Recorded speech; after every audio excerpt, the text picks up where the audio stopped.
Huh. Belum. Dah buka buku belum? Okey, kita nak mula ni. Okey. Assalamualaikum warahmatullahi taala wabarakatuh. InsyaAllah hari ini kita akan masuk pelajaran pendidikan kesihatan reproduktif dan sosial ataupun yang dinamakan sebagai PIRS. Jadi sebelum kita mulakan kelas kita hari ini, cikgu harap semua murid boleh buka buku teks muka surat 75, 76 dan 77. Okey, sedia semua? Kita mulakan kelas kita hari ini dengan bacaan ummul kitab. Al-Fatihah. A'udzubillahi minasyaitonirrajim. Bismillahirrahmanirrahim. Alhamdulillahi rabbil alamin. Ar-Rahmanir-Rahim. Maliki yaumiddin. Iyyaka na'budu wa iyyaka nasta'in. Ihdinas siratal mustaqim. Siratal ladzina an'amta 'alaihim ghairil maghdubi 'alaihim waladdallin.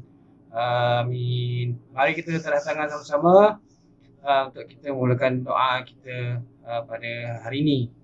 Bismillahirrahmanirrahim. Allahumma aftah alaina hikmataka wa anshur alaina min khazaini rahmatika ya arhamar rahimin. Rabbi shrah lana sudurana wa yassir lana umurana wahlul 'uqdatam min lisanina yafqahu aqwalana. Rabbana atina fid dunya hasanah wa fil akhirati hasanah wa qina azabannar. Allahumma inna na'udzubika minal baras wal junun wal juzam wa min sayyi'il asqam. Wa sallallahu ala sayyidina Muhammad wa ala alihi wa sahbihi ajma'in. Walhamdulillahi rabbil alamin. Okey. Jadi tajuk kita sebenarnya ialah pendidikan kesihatan unit 11, sayangi diri. Okey. Jadi kalau untuk makluman semua murid, hari ini kita pertama kali tengok apakah yang dimasukkan dengan PIRS, P-E-E-R-S, PIRS. Okay. Jadi maksud PIRS itu adalah tajuk yang besar inilah, iaitu pendidikan kesihatan reproduktif dan sosial. Inilah singkatannya atau lebih dikenali dengan akronim PEERS. Jelas Apa yang kamu akan belajar dalam PIRS ni? Kalau kamu tengok dalam buku teks kamu tu, dia ada gambar tu, gambar orang duduk berbincang dengan guru-gurunya. Okey, dalam tajuk ni kita akan pelajari banyak tajuk sebenarnya. Jadi antara tajuk-tajuk utama yang kita bincangkan dalam buku ni, buku teks ini ialah yang pertama sekali ialah menghargai diri dan keluarga. Yang kedua, perubahan bentuk fizikal. Yang ketiga, kita akan belajar berkenaan dengan keluarga, berkenaan emosi, stres dan konflik, buli, keselamatan dan penyalahgunaan bahan. Okey. Itu sebahagian yang ada di dalam buku teks.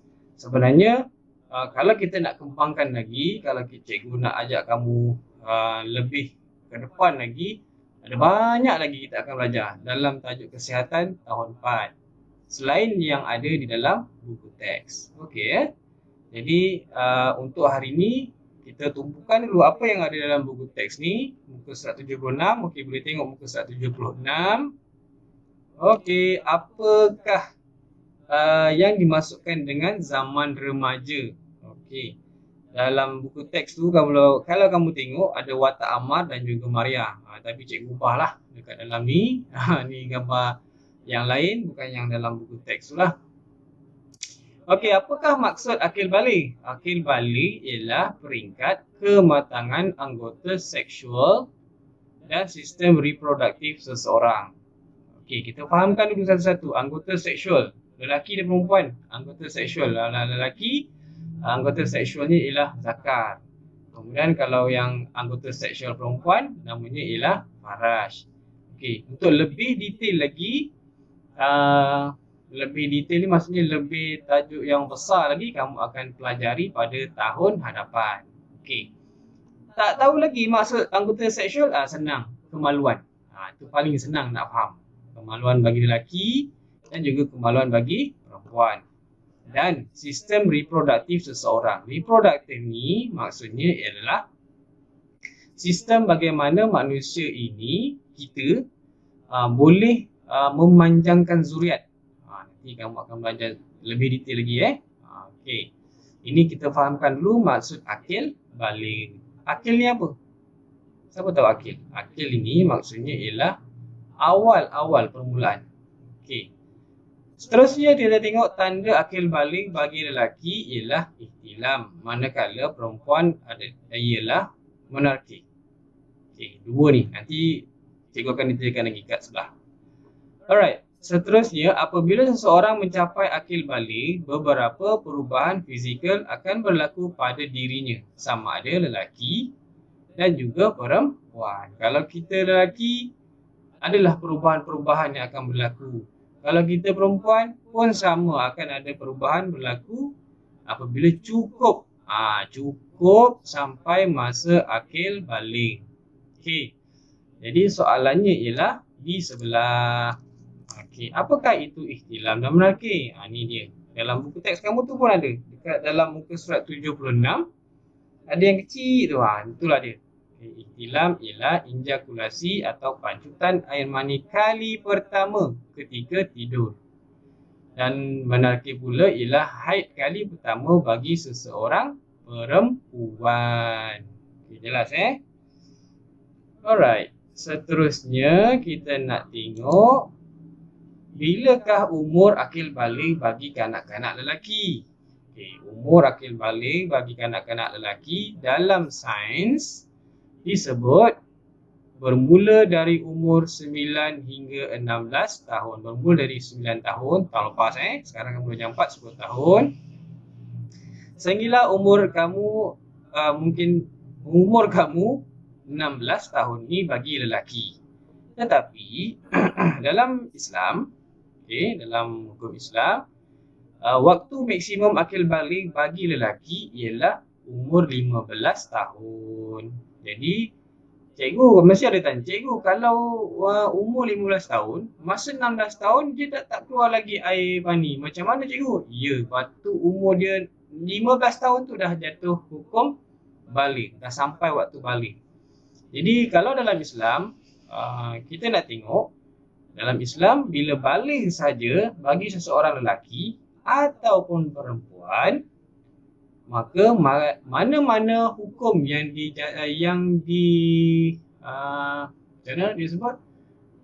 diwajibkan bagi seseorang manusia itu, maka dia akan wajib buat. Contoh contoh puasa. Sekarang ni kalau kamu belum baligh lagi, kamu tak puasa ataupun baru belajar berpuasa, ataupun berpuasa mungkin 15 hari, 20 hari, mungkin ada yang baru nak belajar puasa, tak ada masalah. Tetapi apabila umur kamu dah sampai waktu baligh, ataupun sudah baligh, ataupun sudah masuk 15 tahun, jadi kamu wajib berpuasa dengan syarat-syarat wajib puasa lah.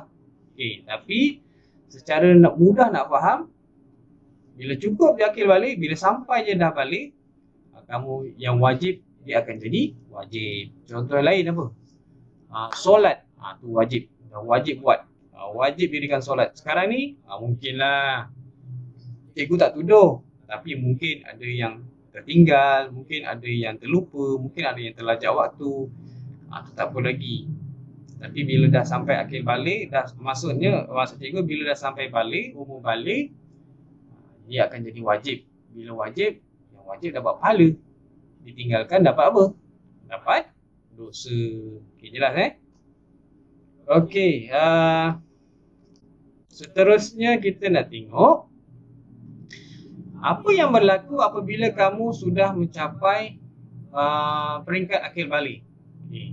Dalam buku teks kamu tu dia tulis lah, kat situ yang berlaku ialah beberapa perubahan bentuk fizikal pada diri sendiri. Ini bagi murid lelaki dulu, ini murid perempuan nanti dulu Okey, apa yang berubah? pertama sekali bau badan. Dia ada sekarang ni kalau kamu belum balik lagi ataupun dia dah nak masuk atau hampir balik tu, bau badan ni dia berubah. Dulu bau macam baby je, asyam-asyam je. Sekarang ni kalau berpeluh sikit je, baunya. Kalau kamu ketiak, ketiak gila baunya betul, ya Allah. Okey, teruk. Itulah dia perubahan. Sikit demi sedikit. Okey, kedua apa? Tumbuh misai dan bulu dada. Tumbuh misai macam ni, misai. Ni cikgu dah buka akhir balik, dah balik. Bila sekarang ni yang lelaki belum ada. Tak ada pun cikgu. Memang belum ada, belum sampai masanya lagi. Okey. Bulu dada, kemudian bulu roma semakin jelas kelihatan ni bulu roma. Okey. Tengok bulu roma. Tapi bulu roma ni sebenarnya dia ikut keturunan.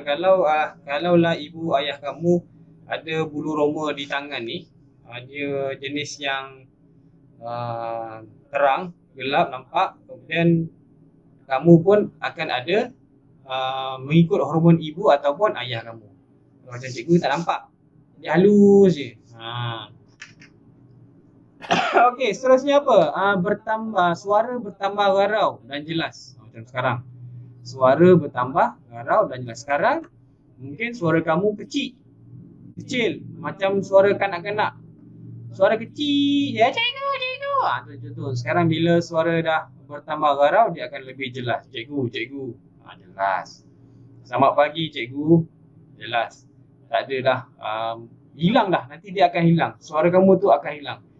Jadi perubahan suara ni, dia memang akan berlaku secara semula jadi. Okey. Kemudian bagi lelaki juga, ni. Ini halkum. Okey, kalau kamu perasan, ayah atau abang, dia mungkin ada halkum. Cikgu ni tak berapa nampak, ada kecil. Ni halkum. Ada yang orang sampai besar sini halkum. Ni. Okey. Tengoklah pada hormon kamu dan juga pada keturunan. Kadang-kadang ada yang tak ada, memang tak nampak. Ada yang nampak, ada yang tak nampak. Okey. Dia berbeza-beza bagi seseorang. Bila akan berubah ni sekarang ke? Tak, bukan, belum. Dia akan berlaku sedikit demi sedikit, mengambil masa. Jelas tu. Jangan pula kamu faham, kejap lagi nak tumbuh ni. Tak, belum lagi. Bukan. Kemudian dada membidang ni, dada membidang, besar. Dulu kecil je. Sekarang dia dah makin tegap dan besar, dada. Zakar membesar.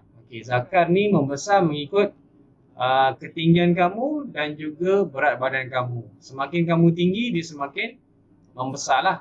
Itu zakar. Zakar ni apa? Kemaluan lah, senang nak faham kan. Kemudian yang seterusnya, tumbuh bulu di ketiak. Ni ketiak ada bulu. Tengok sekarang, tengok. Tak ada kan. Nanti dia akan ada. Bila sampai peringkat balik. Kemudian dan bulu pubis. Pubis ini adalah bulu-bulu yang tumbuh di kawasan kemaluan. Dia memang akan ada. Semula jadi. Kemudian yang terakhir ialah otot dan tulang semakin kuat. Kalau dulu kamu nak angkat beras, tak larat. Sekarang mungkin larat. 5 kilo yang beras yang kecil tu. Kalau sekarang mungkin tak kuat lagi. Akan datang. Mungkin 2 tahun lagi. Mungkin masa kamu tingkatan 1 atau tingkatan 2. Dah boleh angkat dah cikgu. 5 kilo. Okey, tak ada masalah. Jelas tu Itu adalah perubahan yang berlaku dari semasa ke semasa, berperingkat, sedikit demi sedikit bagi seorang murid lelaki. Jelas? Seterusnya kita tengok pula murid perempuan. Murid perempuan juga akan berlaku akil balik sama seperti murid lelaki, iaitu berumur dari 9 hingga 16 tahun. Sama juga macam lelaki. Apabila sampai peringkat yang macam cikgu sebut tadi, lelaki dalam Islam sama. Umur sampai 15 tahun, dia automatik hukum jatuh hukum balik. Yang wajib jadi wajib. Tu. Tapi mungkin waktu 15 tahun tu belum keluar darah haid. Yes, mungkin. Dia keluar pada umur 16 tahun. Mungkin. Cikgu, kawan saya tu sudah, cikgu. Betul. Cikgu, dia keluar pada, dia haid pada umur 9 tahun. Dah jadi 3 dah keluar. Betul. Sebab tu dah tulis 9 hingga 16 tahun. Okey. Dan semua ni berlaku mengikut keadaan badan kita. Kalau badan kita ni dah ready, dah sedia, dia akan barulah akan keluar darah haid, barulah keluar macam lelaki tadi, keluar air mani, baru keluar. Dia bukannya sekarang, dia lagi keluar. No, bukan. Okey, jelas Baik, seterusnya kita nak tengok perubahan-perubahan pula yang berlaku kepada seorang murid perempuan. Okey, apa dia? Pertama sekali ialah tumbuh jerawat di kawasan muka, mungkin kat sini sikit. Kat sini sikit. Kat sini sikit. Sikit-sikit sekarang ni lah. Bila dah masuk akhir balik nanti. Ataupun nanti semakin lama, dia semakin banyak. Mungkin lah. Okey. Kemudian yang seterusnya ialah bau badan. Sama. Macam lelaki juga, sama. Badan dia akan mula berbau. Berbeza dengan bau yang dulu dengan yang sekarang. Sebab tu yang kalau nanti akan datang ni, cikgu akan ajar macam mana pula nak jaga kebersihan kendiri. Okey. Seterusnya, suara menjadi semakin lunak. Kalau dulu suara kecil je, macam kanak-kanak perempuan kan. Sekarang dia akan berubah suara semakin lunak. Seterusnya, perubahan yang akan berlaku pada diri murid perempuan ialah payudara membesar. Payudara tahu? Payudara. Okey? Okey, dia akan membesar sedikit demi sedikit. Bukan tiba-tiba terus besar ke depan. Tidak. Jangan salah faham. Dia membesar sedikit demi sedikit. Okey, kemudian punggung bertambah lebar. Okey, kemudian seterusnya tumbuh bulu ketiak dan juga bulu pubis. Dah jelas tadi kan, murid lelaki pun sama. Bulu ketiak dan juga bulu pubis. Ingat, bulu pubis ni ialah bulu yang tumbuh di kawasan kemaluan masing-masing. Seterusnya sama juga macam murid lelaki, bulu roma semakin jelas kelihatan. Ni bulu roma, mungkin di kaki pun sama. Okey. Kemudian otot dan tulang semakin kuat. Ini perubahan-perubahan yang akan berlaku kepada murid perempuan. Dia hampir sama, tapi dia perbezaannya adalah taklah semua sama, kan lain pula jadinya. Okey, seterusnya kita nak tengok. Okey, ini ada opah kat sini. Ada soalan tambahan bagi murid perempuan. Simptom. Okey, simptom tu apa? Simptom itu adalah kesan sampingan. Bila darah haid ni keluar bagi murid perempuan, dia akan berlaku beberapa kesan sampingan. Antaranya ialah perut rasa kembung. Perut kembung tahu tak? Perut kembung. Perut kembung ni macam kita lambat makan. Macam itulah rasanya. Patutnya, contohlah sekarang ni dah katalah pukul 9.15. Patutnya kamu biasa sarapan pagi pukul 7. Sampai sekarang ni kamu tak makan lagi. Jadi kamu akan rasa laparnya macam itulah. Itu kembung. Senggugut. Senggugut ni dia ada sakit-sakit di kawasan pinggang. Jadi kawasan pinggang kanan dan juga pinggang kiri dia mungkin akan rasa sakit. Kemudian muka tumbuh jerawat, mual dan loya, payudara terasa sakit. Bukannya jadi sakit, tidak. Dia akan terasa sakit dan juga gangguan emosi. Alright. Itulah sebahagian daripada soalan tambahan bagi murid perempuan. Okey. Soalan tambahannya tadi adalah pasal simptom ataupun kesan sampingan bagi seorang murid perempuan yang berlaku haid. Okey. Itu saja. Jadi ini adalah cikgu bagi kamu lontaran satu situasi. Cikgu nak tengok apa pandangan kamu jika jika rakan di dalam kelas kamu tiba-tiba mengalami haid kali yang pertama. Atau dia ni dah pernah haid, kemudian dia tak sengaja dan tak sangka pula berlaku haid tu dalam kelas. Jadi apa yang kamu akan lakukan? kamu nak buat macam mana. Sama, murid lelaki, murid perempuan, cikgu nak tahu apa yang kamu akan buat.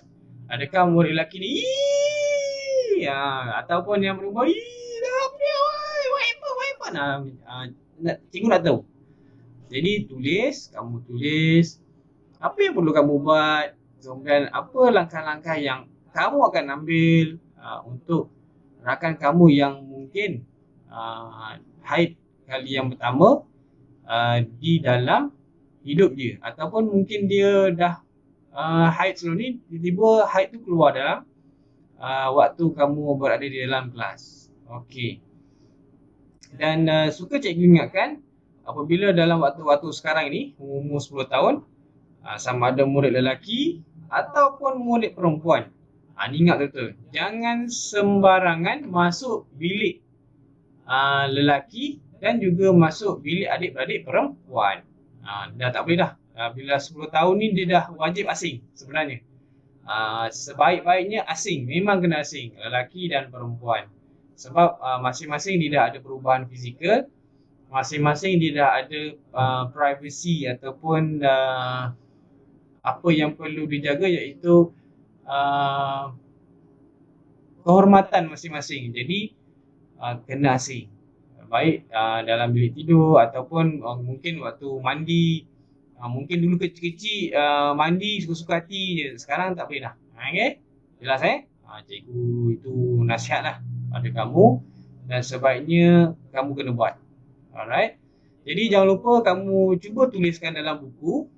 Tuliskan dalam buku 01 tu, kamu tulis kemas-kemas. Dah lama kamu tak menulis kan, kamu tulis cantik-cantik, kemas-kemas, boleh dibaca, snap gambar, dan lepas tu hantar dalam tapak tugasan ASIS. Okey, jumpa lagi untuk tugasan akan datang. Untuk pelajaran akan datang, ada lagi pelajaran-pelajaran lain, ada lagi aktiviti-aktiviti lain seperti dalam pendidikan jasmani dan juga pendidikan kesihatan. Jadi jangan lupa hantar tugasan kamu ni. Ambillah masa kamu, mungkin seminggu, mungkin hari Sabtu atau hari Ahad, tak apalah, kamu buat je dan kamu hantar. Okey, jumpa lagi untuk pelajaran akan datang. Assalamualaikum warahmatullahi taala wabarakatuh.